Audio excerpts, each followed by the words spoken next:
ಪ್ರಿಯ ವೀಕ್ಷಕರೇ, ಎಲ್ಲರಿಗೂ ನಮಸ್ಕಾರ. ಸರ್ವೇ ಜನ ಸುಖಿನೋ ಭವಂತು ಯೂಟ್ಯೂಬ್ ಚಾನಲ್ಗೆ ಸ್ವಾಗತ. ತಮಗಾಗಿ ರಾಷ್ಟ್ರಕವಿ ಕುವೆಂಪುರವರ ಒಂದು ವಿಚಾರಧಾರೆಯನ್ನು ಈ ವಿಡಿಯೋದಲ್ಲಿ ಭಾಗ 1ನೇ ಭಾಗ ಆಗಿರುತ್ತೆ. ಈ ವಿಡಿಯೋದಲ್ಲಿ ತಮಗಾಗಿ ಈ ವಿಚಾರವನ್ನು ಮಂಡನೆ ಮಾಡೋಕ್ಕೆ ಇಷ್ಟಪಡ್ತೀನಿ. ದಯವಿಟ್ಟು ತಮ್ಮ ಅಭಿಪ್ರಾಯವನ್ನು ತಿಳಿಸಬೇಕಾಗಿ ಕೋರುತ್ತೇನೆ. ಬನ್ನಿ, ಈ ವಿಚಾರವನ್ನು ಓದುತ್ತೇನೆ. ಪ್ರಿಯ ವೀಕ್ಷಕರೇ, ಹಿಮಾಲಯ ಯಾತ್ರೆ ಸೋಮನಾಥಾನಂದ, ಶ್ರೀರಾಮಕೃಷ್ಣ ಆಶ್ರಮ, ಮೈಸೂರು. ಈ ಪುಸ್ತಕಕ್ಕೆ ಕುವೆಂಪುರವರು ಮುನ್ನುಡಿಯನ್ನು ಬರೆದಿದ್ದಾರೆ. ಇದರ ವಿಚಾರ ಅತ್ಯಂತ ವಿಚಾರಯುಕ್ತವಾದ್ದರಿಂದ ತಮ್ಮ ಮುಂದೆ ಇದನ್ನು ಓದಲು ಇಷ್ಟಪಡುತ್ತೇನೆ.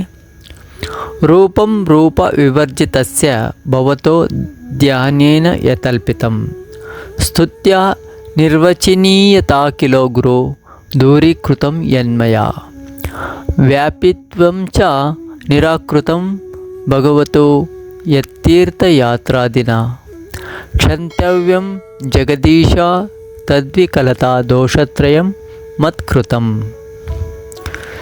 ರೂಪ ವಿವರ್ಜಿತನಾದ ನಿನಗೆ ಧ್ಯಾನ ಸಮಯದಲ್ಲಿ ರೂಪ ಕಲ್ಪನೆ ಮಾಡಿದ್ದೇನೆ. ನಿನ್ನನ್ನು ಸ್ತೋತ್ರ ಮಾಡಿ ನಿನ್ನ ಅನಿರ್ವಚನೀಯತೆಯನ್ನು ದೂರೀಕರಿಸಿದ್ದೇನೆ. ತೀರ್ಥಯಾತ್ರಾದಿಗಳನ್ನು ಕೈಕೊಂಡು ನಿನ್ನ ವ್ಯಾಪಿತ್ವವನ್ನು ನಿರಾಕರಿಸಿದ್ದೇನೆ.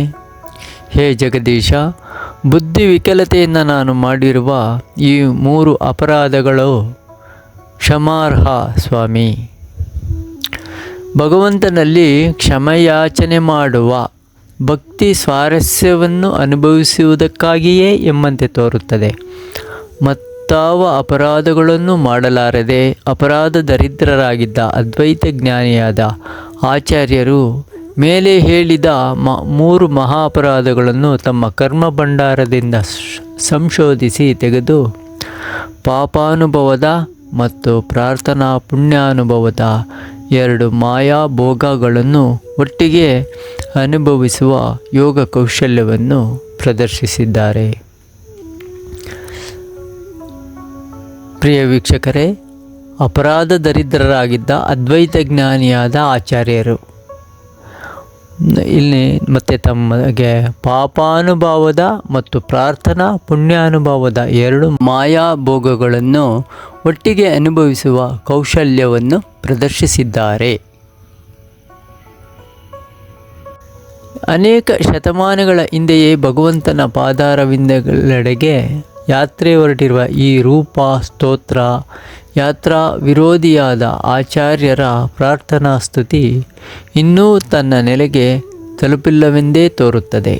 ಬಹುಶಃ ಭಗವಂತನ ರೂಪಪ್ರೇಮಿಗಳು, ಭಗವತ್ಕೀರ್ತನ ಕಾಮಿಗಳು, ತೀರ್ಥಯಾತ್ರಾಕಾಂಕ್ಷಿಗಳು ಆಗಿ ಅನವರತ ಜನಿಸುತ್ತಿರುವ ಅಸಂಖ್ಯೇಯ ಭಾಗವತ ಭಕ್ತರ ಹೃದಯ ಕಾನನದ ಜಟಿಲ ಪಥದಲ್ಲಿ ಸಿಕ್ಕಿ ಅದು ದಾರಿ ಕಾಣದೆಯೋ ದಾರಿ ತಪ್ಪಿಯೋ ತೊಳಲುತ್ತಿರಬಹುದು.